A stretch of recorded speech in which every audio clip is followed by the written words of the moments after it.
Gautam Mody, New Trade Union Initiative from India. So just wanted to get your thoughts on how the economic crisis is impacting both your work and India in general. Well, it's impacting workers in India just as it's impacting workers everywhere else in the world.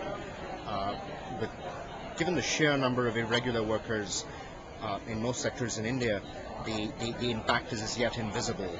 But as we speak, literally hundreds of thousands of irregular workers, mostly contract workers, have been pushed off the shop floor. And there's really there are no aggregate numbers of this, there are no corporate disclosures, and of course these are redundancies without benefits. Beyond of course, the formal sector, very large numbers of people are losing their livelihoods, facing declining livelihoods in the informal sector and in areas of invisible labor. How it affects any trade union organization, we are at one level experiencing increasing membership. Workers are turning more and more to unions. There are new opportunities to organize, but it's also coming with enormous pressure of responding. The question that we're asking ourselves, are we being able to respond fast enough? Are we being able to service all the demands we're receiving? And we're facing a very significant cut in our resources. At a time when we need more resources, we have expanded membership, but it doesn't have the capacity to pay as it did a year ago, and we are really having to stretch our resources in every way.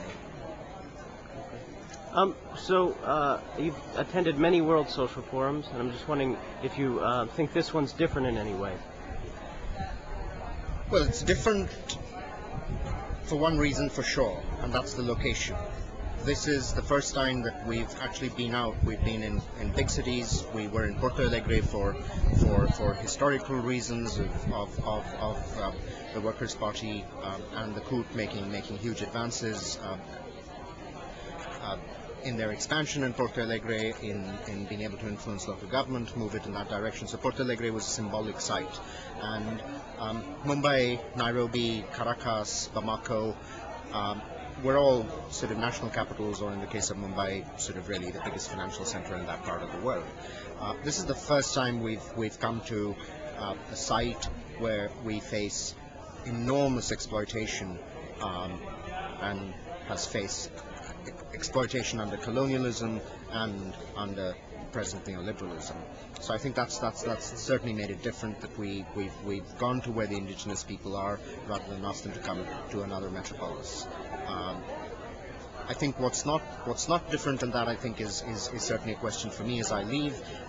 There's been an enormous concern over the crisis, but I think all of us in the WSF didn't really restructure the WSF, which we should have a couple of months ago, to ensure that we had some concrete strategies to go forward in terms of addressing the global crisis together. And I think that would remain a disappointment, and I hope in the coming weeks the richness of the discussion, the expressions of concern, the militant resistance that we have seen articulated here will be translated into strategies, local, national and global.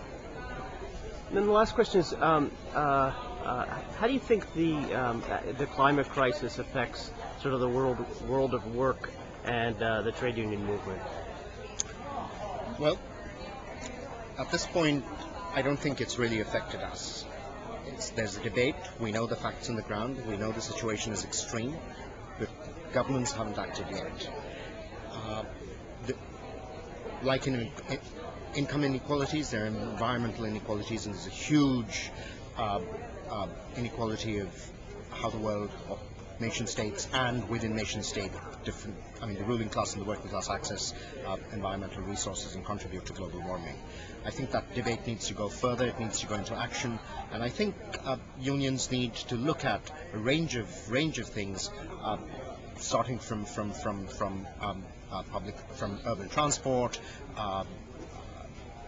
look at energy consumption, but also look at the agenda of peace and get across to our memberships exactly how much the defense industry, defense establishment, and war contributes to global warming. We're paying the price of lack of peace on this planet in more ways than one. We're seeing people butchered in Palestine, in Afghanistan. We're in the cusp of war on the border of India and Pakistan, and we really need to address that issue. That's an issue which will, not just alter resources in economic terms for the working people of the world, but it will also help in lowering the planet's temperature.